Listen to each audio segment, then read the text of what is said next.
السلام علیکم ورحمت الله. دوستانو رب دې تاسو آباد او خوشحال لري. دغه صدام خان خو تاسو پیژنئ. زه چې په سبا باندې د زلزلې کله تلم زما یو ویډیو ډېره خلکو خپره کړې وه. هغه که تاسو هغه د غیر د حوصلې غر لیدلی وي که نه د کور څو نفره صدامه؟ 21 نفره. تا څو؟ 13. او تا؟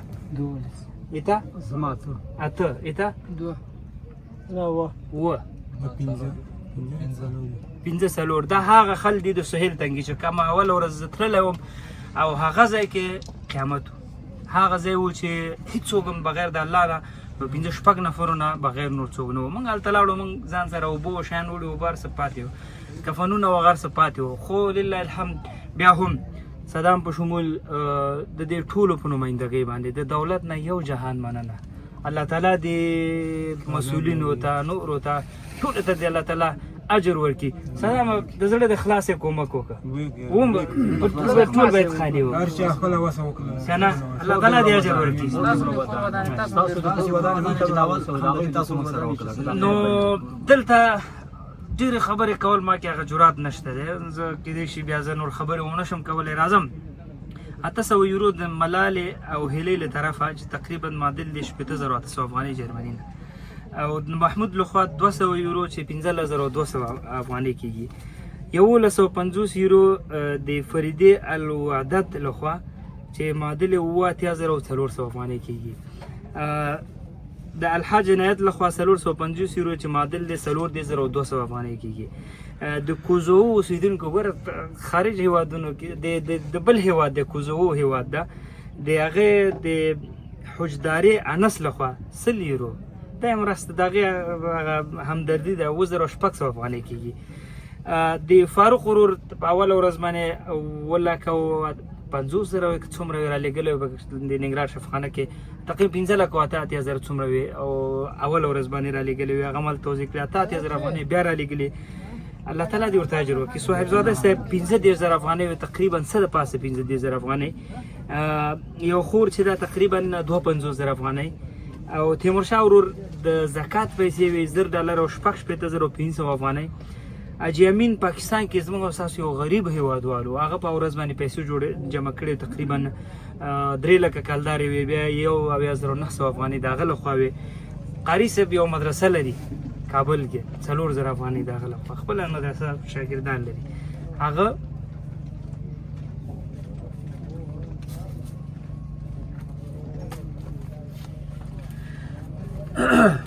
نو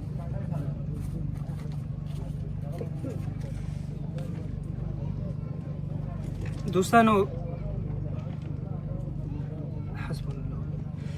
زه بخښنه غواړم چې موږ د خپلو هیوادوالو کوم همدردي لیدلې، قسم په بالله که دا ملت په هیڅ هم بیل شي. یو استاد چې زموږ 5-6 زره معاش لري، هغه خپل معاش دې خلکو ته ورکوي. دا زموږ اعظمي همدردي ده. تاسو ښه پوهېږئ هغه کور لري، فامیل لري. دغه ورونو او خویندو نومونه مې چې واخیستل دا خانان نه دي، دی میلیاردران نه دي. دغه هر یو 8 ساعته 9 ساعته د ورځې کار کوي. هغه خپل د بدن خولې هغلته تویوي، بیا یو څه ګټه دغه پیسې رالیږي. دا د دې خلکو همدردي. البته دا مرسته به د دې خلکو غم کم نه کړي، خو زه پوهېږم چې دې زړونه به هغې ته دعا کوي. دا احساس هر یو انسان لري. نو رب دې زموږ او ستاسو هیواد، زموږ او ستاسو دا وطن له دغسې دردونو څخه وساتي. واقعا د صدام ورور یا دغه نورونه حاجي صاحب خپله تاسو وینئ، مخکې وینئ زخمي دی. 15 زامنو 6 بچي، 3 زامن، 3 لونه، یوه مې ښځه. دا په خوله یادېږي، یو مې ورور دی. دا په خوله یادېږي چې څومره حوصله صبر استقامت الله دې ته ورکړی دی. موږ هغه نشته، موږ هغه جرات نه لرو، والله لازم کوي لرو. نو الله دې ته د حوصله او صبر استقامت نور هم ورسره اضافه کړي. دغه پیسې چې ما ټول جمع کړې 4,500 افغانۍ رسېږي. دا ما د سهیل تنګي دغه کورنۍ د دې حالات ما خپل لیدلی، یو کور هم روغ پاتې نه دی. زما هغه ویډیوګانې شاید تاسو لیدلي وي. اول ورځ چې موږ لاړو دې کور ته هغه د قاري صاحب یو وړوکی ماشوم و چې هغې څومره درد موږ ته راکړی. د ده پلار، مور، ورېره دا ما ته خو یاد نه شي، او دا حاجي صاحب خو خپله په ورځ زخمي و، په ورځ ماشومان هغه وخت کې په خاورو لاندې. صدام خو تاسو لیدلی.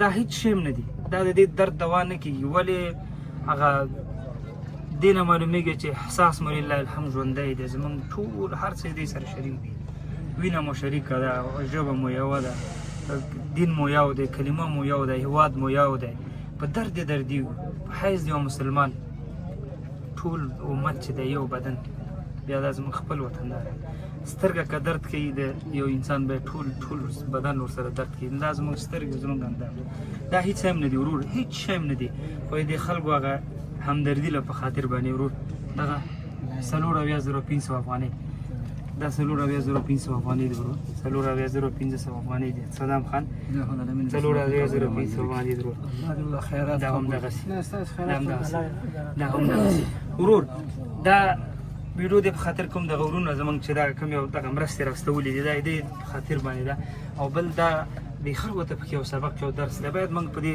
فکر وشو چې په دغه وخت کې تقریب په دغه وخت کې دی یو بل پسې خبرې نه دا هغه خلک چې دی په زخمونو باید موږ پټۍ ولګو دی په زخمونو باید موږ ملهم ولګو بیا هم الله تعالی دې ستاسو دغه درد کم کړي الله تعالی دې ستاسو ته حوصله صبر او زه چا کړی الله دې له قبوله کړي امین او زه پوهېږم چې څومره اجر الله تاسو ته درکړي که نه بل شي کې به نه شهیدان دې الله تعالی ټول وبخي او هغه خلکو چې مرسته کړې منډې وهلي شپه ورځ زموږ پیلوټان زموږ مسؤلین زموږ چارواکي والله لازم مونږ ولیدل احسان به هیڅ کله له یاده ونه باسو همداسې ده که نه ډېر خدمت یې وکړو نو خدای تعالی ټولو نه راضي شي الله مو آباد لره عزتمن شي انشاءالله موږ کوشش کوو چې کورونو ترتیب درته برابر کړو ځکه دا هغه ورونه دي دا هغه ورونه ما کوی چې د 15,000 افغانۍ مې نور ځای کې تقسیم کړی ولې د حالات ما خپل په سترګو لیدلي دغه په نمایندګۍ باندې او انشاءالله دوی به هم خوشحاله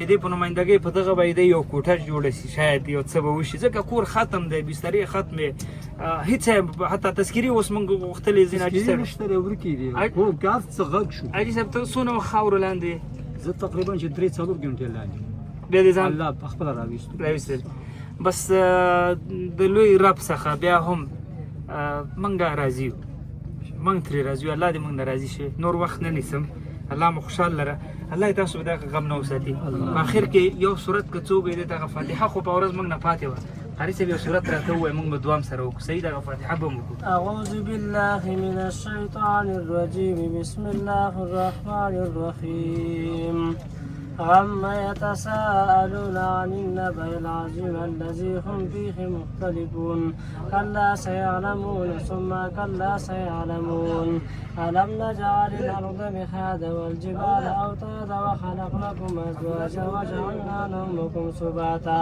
وجعلنا الليل لباسا وجعلنا النهار معاشا وبنينا فوقكم سبعا شدادا وجعلنا سراجا وهاجا سبحان ربك رب العزة عما يصفون وسلام على المرسلين والحمد لله رب العالمين. اللهم اغفر وارحمه ولا تعذب